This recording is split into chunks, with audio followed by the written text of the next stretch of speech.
Magandang araw po sa lahat. Welcome to my YouTube channel, Dexter Works at your service. Salamat sa Panginoon at binigyan tayo ng pagkakataon na makapagbahagi. Ang aayusin natin ngayon ay itong Honda Click. Ayaw mag-display yung kanyang panel board at ayaw umandar. Let's do this!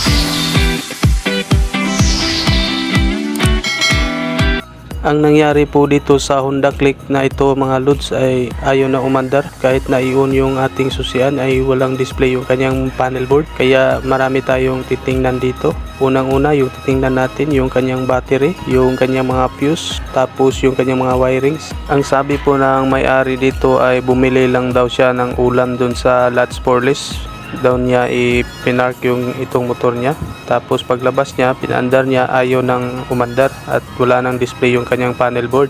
Kaya ang ginawa niya ay inatak niya dito sa atin shop, dito sa Motor Meet Santo Tomas de Balog. Inatak na lang niya kasi ayaw na umandar, kaya pinaayos niya sa atin. Kaya ngayon ang gagawin natin mga lods, unang-una titingnan natin yung kanyang battery. Titingnan natin kung may laman pa yung kanyang battery, kung meron pang kuryente. Tanggalin lang muna natin itong kanyang takip dito sa kanyang battery. Kasi yung battery ng Honda Click ay nandito po sa flooring.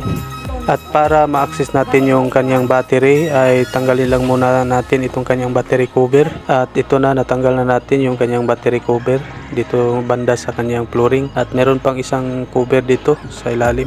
Ito yung pinaka cover niya ng kanyang battery at saka fuse, or dito sa kanyang fuse box. At ang gagawin natin ay kumuha lang tayo ng flat screw para masikwat natin itong kanyang pinaka cover dito sa kanyang battery at saka fuse box. Ayan, natanggal na rin yung kanyang pinaka cover. At kuha lang tayo ng test light o light tester. Gagamit tayo ngayon ng tester para masubukan natin kung may laman pa yung kanyang battery. Iipit lang natin itong test light clip dito sa negative, tapos itusok natin sa positive yung test light. As you can see, umilaw yung test light natin, ibig sabihin meron pang laman itong kanyang battery at meron pang kuryente yung kanyang battery. Pwede rin kayong gumamit ng multi-tester, yung digital, para malaman nyo kung malakas pa yung battery, nasa tamang voltahe pa ba. At dito meron itong nakalagay dito na diagram dito sa kanyang takip, saan yung kanyang mga connection, dito sa kanyang fuse box, saka dito sa kanyang dalawang relay. Ngayon subukan natin yung mga fuse dito sa kanyang fuse box, dito sa kanyang main fuse. Bale meron po itong 6 na fuse dito sa kanyang fuse box. Itong tatlong fuse okay lang ito, umiilaw pa, gumagana pa yung tatlong fuse, pero ditong tatlong sa kabila ay ayaw nang umilaw. Ano kayang nangyari dito mga lods? Meron ba kayong idea? Kung meron kayong idea, just comment down below sa comment section mga lods. At least kung meron bang makabasa na mga manonood ay makakuha rin sila ng mga idea. Kasi ngayon lang ako naka-encounter ng ganito mga lods. At itong tatlong fuse kasi dito ay gumagana, pagkatapos dito sa kabila ay hindi na gumagana yung dito sa kabila. Kaya kailangan natin i-troubleshoot ito ng mabuti. Gamitin natin yung mga pakiramdam natin at saka yung experience natin. Pakiramdaman natin kung ano yung nangyari dito. Tapos gamitan natin ng mga tester para ma-troubleshoot natin ng mabuti at ma-diagnose, para makita natin kung ano yung pinagmulan ng trouble na ito, kung bakit ayaw nang mag-display yung kanyang panel board at kahit naka-on yung kanyang susian at ayaw nang umandar itong Honda Click na to. Kasi meron akong napansin dito sa kanyang mga fuse, umiilaw itong tatlong fuse dito, tapos dito sa kabila ayaw nang umilaw. Tiningnan ko, hindi naman putol yung fuse dito sa kabila. Okay pa naman yung fuse niya dito lahat. Dahil natanggal na yung fuse, tinusok ko siya dito sa ilalim ng test light tester. Dapat umilaw yung tester natin kasi naka-on yung susian. Kaso hindi na siya umilaw. Kaya binalik na lang natin yung kanyang fuse kasi okay pa naman itong kanyang fuse dito lahat. Itong tatlong fuse at saka dito rin sa kabila, okay pa naman yung kanyang mga fuse. Bakit kaya ayaw umilaw? At dahil okay pa naman yung fuse niya dito lahat, napagtanto ko na yung kanyang wirings ang may problema. Either meron siyang putol or meron itong loose contact. At para mahanap natin ng maayos yung pinaka dahilan o pinakaugat ng trouble o sanhi ng trouble na ito, kailangan nating baklasin lahat itong kanyang cover para ma-troubleshoot at ma-diagnose natin ng mabuti. Tanggalin ko lang muna lahat itong kanyang mga tornilyo at saka yung kanyang mga plastic rivets para mabaklas na natin itong kanyang fairings o cover. Dahil natanggal na natin yung kanyang screw bolt, ito na namang special tools, itong Star Allen dito sa kanyang ilalim ng kanyang manibela. Dalawa po itong Star Allen bolt dito sa kanyang bandang manibela, magkabilaan po ito. Dahil tapos na natin natanggal yung Star Allen bolt, sikwatin na lang natin. Gumamit tayo ng maliit na flat screw na panikwat dito sa kanyang cover. Tapos tanggalin na natin. Ayan, natanggal na natin mga loads. Ito na namang headlight assembly. Tanggalin ko lang itong dalawang screw bolt dito sa kanyang headlight cover, dito sa fairings niya dito sa harap. Maaari na natin tanggalin itong kanyang fairings. Ayan, natanggal na natin. Tanggalin ko lang itong dalawang 6mm na bolt gamit itong T-wrench na 10mm. Tapos ikwatin lang natin itong kanyang cover niya dito sa gilid. Dahil natanggal na natin lahat yung mga maliliit na screw bolt at saka yung plastic rivets, kaya sikwatin lang natin yung mga lock, pinaka-lock niya.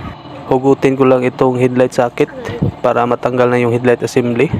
Natanggal na natin yung headlight assembly. Hanapin natin yung kulay itim na wire dito sa kanyang headlight socket para masubukan natin. Dito natin itutok yung tester natin, yung light tester. Kasi ang nangyari dito ay nawala ng supply yung ating accessories wire. Wala ng kuryente na lumalabas o pumapasok dito sa ating accessories wire. Kasi ang sinusupplyan itong accessories wire ay yung ating panel board. Unang-una yung panel board, tapos yung mga ilaw, yung tail light, signal light, at saka yung kanyang brake light at mga sensor, tapos yung kanyang ECU.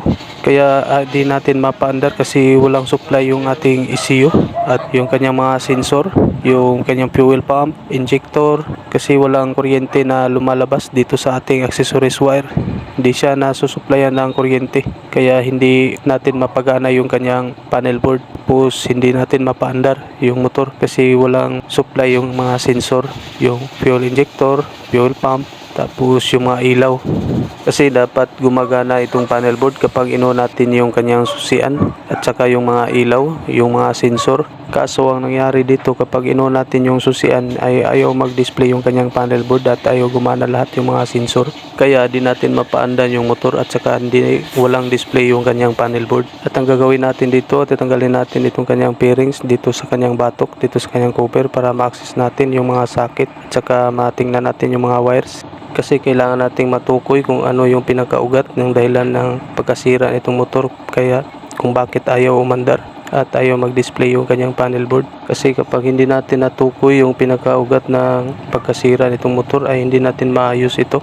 Kaya ang gagawin natin ngayon ay isa-isahin natin subukan o baybayin natin o ating titingnan lahat yung mga socket at saka mga wires. Tapos dito sa kanyang ignition switch, itong kanyang socket, titingnan rin natin ito.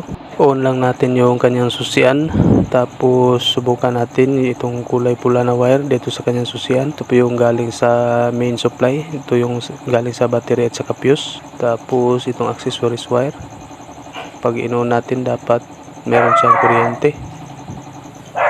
Iilaw dapat yung test lamp natin. Ngayon hindi na siya umiilaw, hindi na nagbabato ng kuryente itong kanyang susian dito sa kanyang accessories wire. Meron namang kuryente dito sa kanyang main supply dito sa kulay pula na wire. Bakit walang supply yung mga accessories wire, itong kulay itim at kulay itim na may stripe na red? Kasi meron po itong apat na wire itong kanyang susian. Merong kulay pula na wire, ito po yung main supply. Merong kulay itim na may stripe na white, merong kulay itim na may stripe na red, at meron ding kulay itim na may stripe na yellow. Itong kulay itim na wire, itong tatlong kulay itim na wire, ito po yung accessories wire niya. At ito po yung sinusupplyan ng main source na kulay pula na wire dito sa kanyang susian. At ito yung nakikita kong problema dito. Kapag ino natin yung susian, hindi nagbabato ng kuryente itong accessories wire, itong mga tatlong kulay itim na wire. Isa lang yung merong kuryente dito, itong kulay pula na wire lang dito sa kanyang susian. Kaya pala ayaw umandar kasi hindi na nagbabato ng kuryente itong kanyang susian. Walang lumalabas na kuryente dito sa tatlong maitim na wire. Ngayon hugutin lang natin itong kanyang socket dito sa kanyang susian para ma-diagnose natin. Tanggalin ko lang itong Phillips screw bolt gamit itong Phillips screwdriver. At saka itong kanyang takip dito sa kanyang susian. Dito sa ilalim ng kanyang susian, itong kanyang cable. Ito po yung cable ng kanyang seat lock mga lods o kanyang upuan.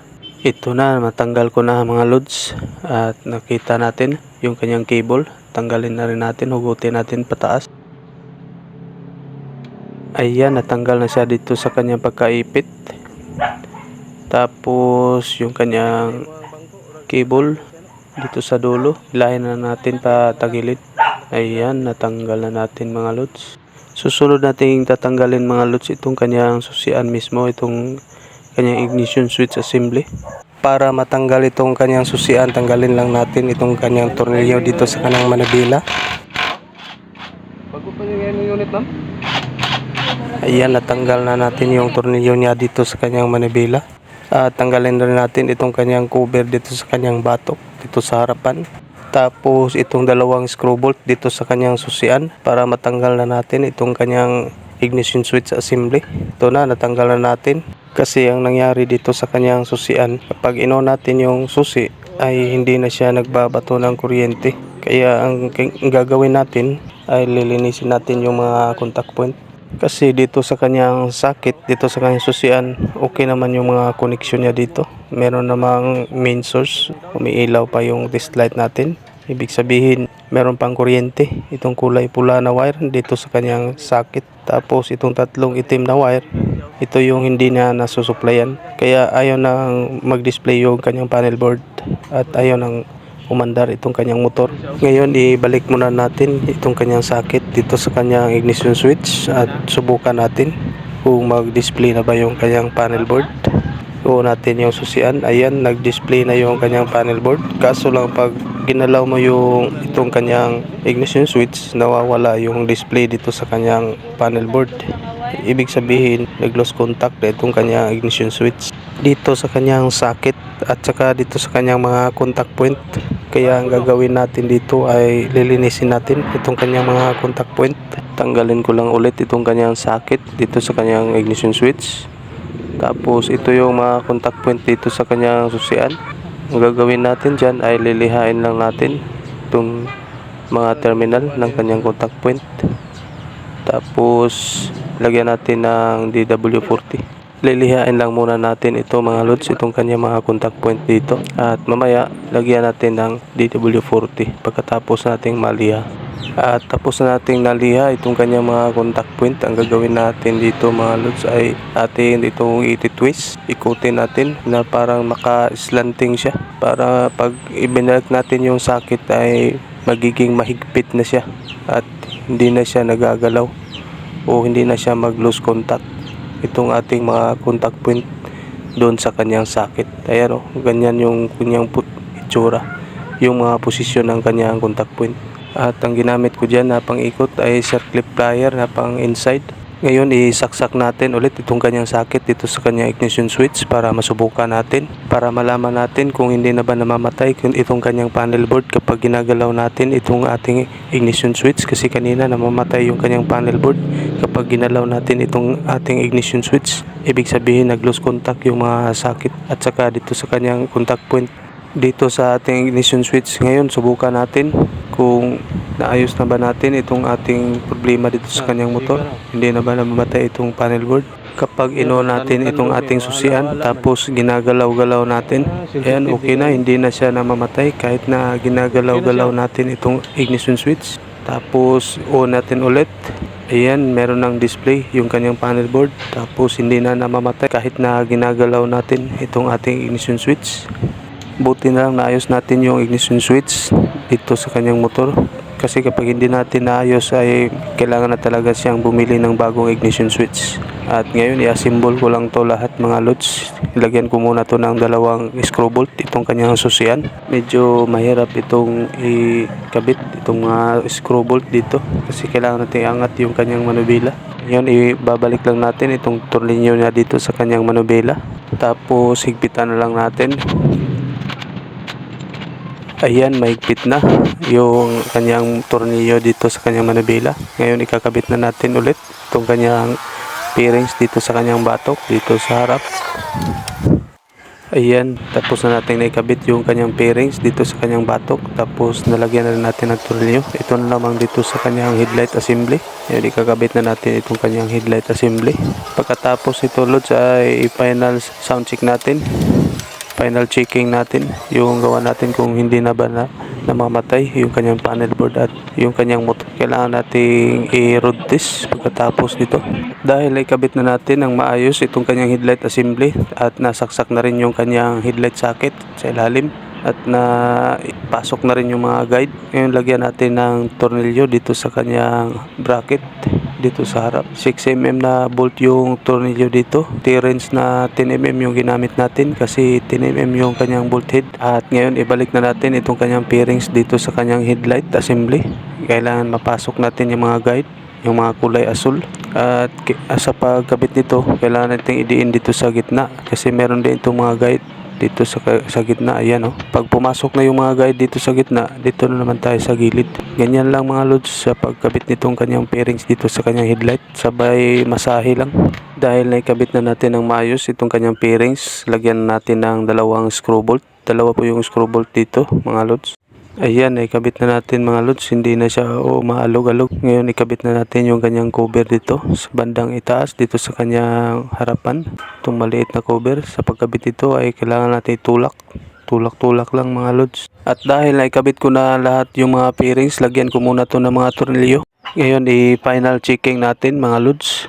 Tingnan natin kung hindi na ba namamatay itong kanyang panel board. Ayan, meron ng display dito sa kanyang panel board. Ngayon, start natin yung kanyang makina. Ayan, umaandar na mga lods. Tapos, tingnan natin kung hindi na ba namamatay yung kanyang panel board at yung kanyang motor. Obserbahan natin. Iliko-liko natin yung kanyang manibela. Ayan, galaw-galawin natin kung hindi na ba namamatay. Ayan, okay na mga lods. Hindi na namamatay yung kanyang panel board at saka yung kanyang motor kahit na ginagalaw-galaw natin yung kanyang manubela. Okay na. Right sip sa lahat. Sana po may natutunan kayo kahit na konti dito sa kanyang panel board na biglang nawala, nagkurap. Payo ko lang sa inyo, huwag kayong kaagad bumili ng bagong ignition switch kapag nangyari sa inyo ito. Okay na mga lods, kanina hindi ito umaandar at walang display yung kanyang panel board. Sa wakas na ayos na rin natin. Muntik nang napabili ng bagong ignition switch yung may-ari. Buti na lang at naayos natin. Naganon mo na ako?